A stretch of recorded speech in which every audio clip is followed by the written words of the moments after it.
All right, here he is. Hell yeah. Question I have for you. Is it possible for me to pull this closer to me? Yes, of course. So that I can lean back and be more comfortable? Yeah. You want me to help you learn? Well, I'm gonna try it, and then you can assist me if something goes astray. No, that's not weird. That's weird, huh? Yeah. No, that's not You good. tighten. Yeah, go ahead. Good. You tighten it for you. We good? Yeah. You want to stay? You want to stay? You want to stay?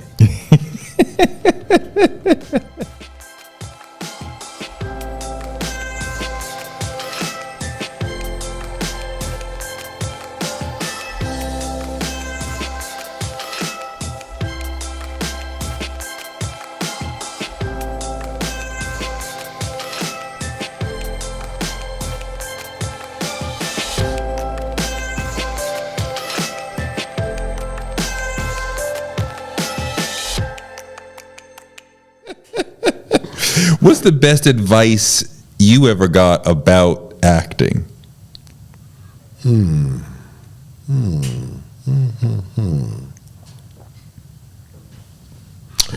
From this attorney, they used to work with my first agent I was with, Miriam Baum, at an agency called Artists First in LA. Shout out to Miriam Baum, I love her. He told me that what you want to do more than anything else is memorable work. He says there's going to be thousands of actors who walk across thousands of stages, thousands of TV shows, movies. He said very few are going to do memorable work. That's what you want to do. Work that people remember, even past your time. And I never forgot that. And so for me, when I have movies that people are talking about interviewing me 3 decades later, in some respects, I feel as though I followed his advice. How do you make it memorable? Well, hopefully your performance and the stories you pick out that you're in. You know, you have to be lucky to be in a movie in which you know that's memorable. You know what I'm saying? You know, you have to. You know, we're not all lucky like that. There's some great actors who haven't had a chance to be in memorable movies. You know, and I've been blessed to be. I mean, you've been in a lot of memorable movies. A lot of movies that, if I just went to a group of people, who aren't babies and was like, "What about this? What about it?" and they'd be like, "Yep. I saw that. I love that. I remember that. I would watch that again right now."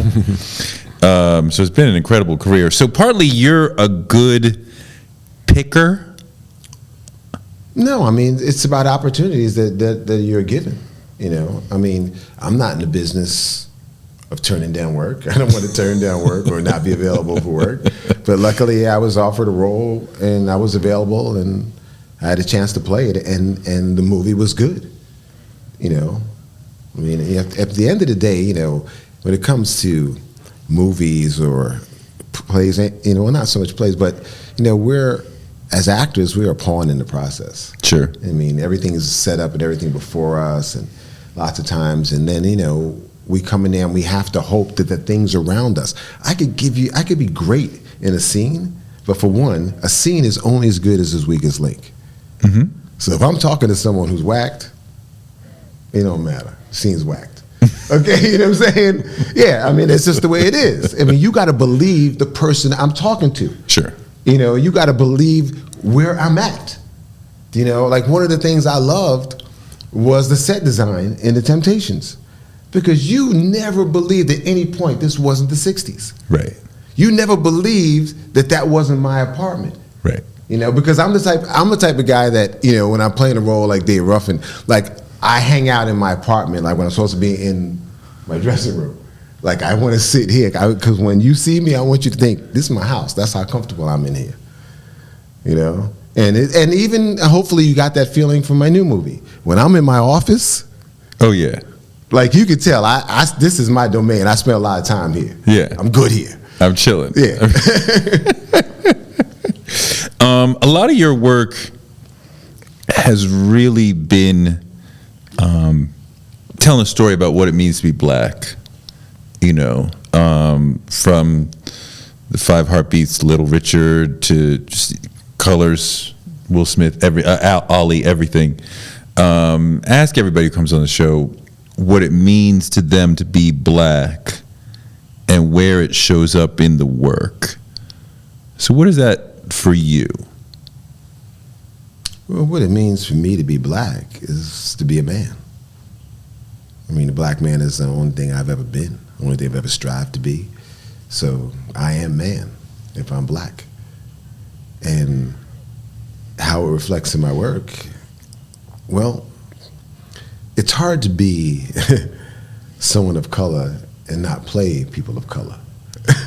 And so when you play them, it's like, what are you giving to people? Are you giving them a real representation of someone?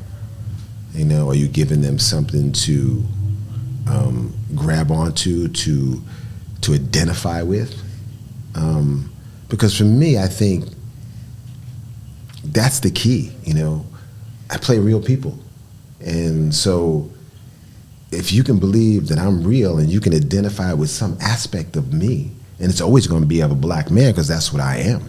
And I haven't played a white guy yet. You know?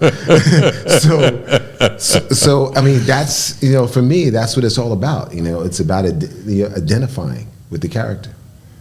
I mean, I think that we perhaps bring an extra sense of responsibility to these sort of roles, to the roles. Mm-hmm.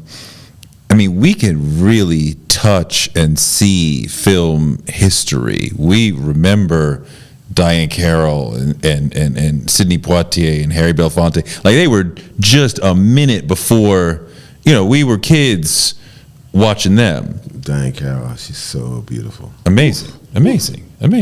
So, I mean, like, we saw from the time, like, there was barely ever a black person on TV to when there was barely ever a black person on the big screen. Oh yeah, there's usually one that we get through. Yeah, one, you know, maybe, you know, a couple other ones, but not as good as the other one. And that shit, that lasted almost until the 90s. Yeah, really. Yeah, I mean, so you can, I mean, like, you can see the shoulders that you stand on. Oh yeah, you know what I mean? Like, you know, Harry Belafonte. I knew Sidney. Yeah, no, definitely. And you know, it's funny. You know, one of the highlights of my career is, you know, meeting Sidney and him knowing who I was and him talking about a performance that I did. I'm like, are you kidding me? Like, I'm sitting here, I'm like, can we replay this again? Right, you know what I'm saying? Right. Yeah, but he knew Little Richard. So he knew Little Richard, so of course he saw it and he knew exactly who I was, and, you know, and praised me on the performance. So I was like, this is it for me. You know, it's interesting in the work that I did writing about Prince. You know, everybody talks about Jimi Hendrix and James Brown, but when you start to look at Little Richard, that's his father more than Jimi Hendrix and Jimi Hendrix and James Brown, George Clinton, absolutely his father. But Little Richard, you put the two of them, like, he's doing Little Richard. That's his father. You know, Little Richard, as they say, he was the architect. He's the architect for so many of it. You know, I mean, you know, he did it at a time where, wow, you're talking 56, 57, man. We think racism's bad. Yeah. I mean, come on. It blew me away too. I was reading about James Brown. I think it was Alan Light's book. Excuse me, the manager. God damn it, Alan Lee's book. Mm-hmm. Because he was James Brown's tour manager in the 50s. Like, they didn't have TV like that. Like, a lot of people had never seen Little Richard. So if Little Richard couldn't make it to a date in Georgia, Alabama, whatever, James Brown would show up and be like, I'm Little Richard, here to perform for you. And he would rock. Well, it's really crazy. I know, I mean, only the James Brown story that I know of Little Richard was Little Richard would sometimes perform for the prisoners in jail. And he was performing at a jail, and they asked him, that one of the prisoners was a good performer, and they wanted to know if he could open up for him. Wow. And he's like, yeah, sure. It was James Brown. He destroyed the place, and Little Richard was like, I can't even go on after him. You were like, I mean, he was doing splits, and, you know, James was like, Doing it. Shit. Can you imagine that happening now? You do not look your age. What do you do? Is there a magic cream that you're getting from Africa? Like, what is happening? No, you know, I tell people that I just stay consistent. You know, if it ain't broke, don't fix it. You know, it's like I do the same things to groom myself. I use the same kind of, you know, oil-free lotion. I'm not like, I around the same kind of people, same kind of women, you know, just it's the same kind of food, you know, whatever. If, you know, it's working for me. It's working. You know, if you said you were 30, I would believe it. I play it, you know, like I'm the actor that they, you know, they call for, like, oh yeah, no, yeah, he starts off as 35 and then he's 55 at the end of the movie. Leon. Could do it. It's crazy because I'm getting these roles, you know, and that you know, and I get them to add grays because I want grays, you know, and I got a few, but I'm not getting as many. I don't understand it. I should have a hair full of them. You're killing me, dog. I should have a hair full of them. You're killing me. So you're not coloring? No, I've never colored my hair. Only time I colored my hair was to make it gold or orange in the movie. Yeah. But no, you're really not gray.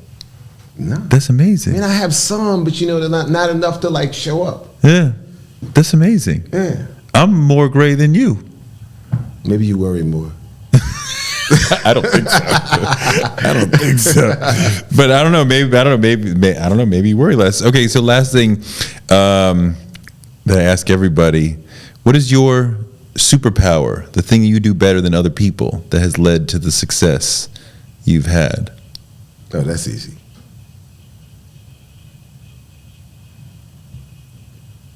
Being Leon.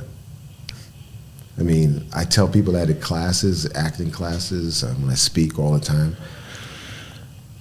there's nothing you can give the world better than an original you. That's the one thing you do better than anybody. I don't care. You can name any actor, any singer, anything. He can't out Leon me if I give you an authentic me. You know, and that's the way I tell everyone: be original. Stop following the pack. We got far too many Indians, not enough chiefs in this world. You know, be the unique you and give that to people, and that's what's going to take you someplace that you couldn't go anywhere else. Beautiful.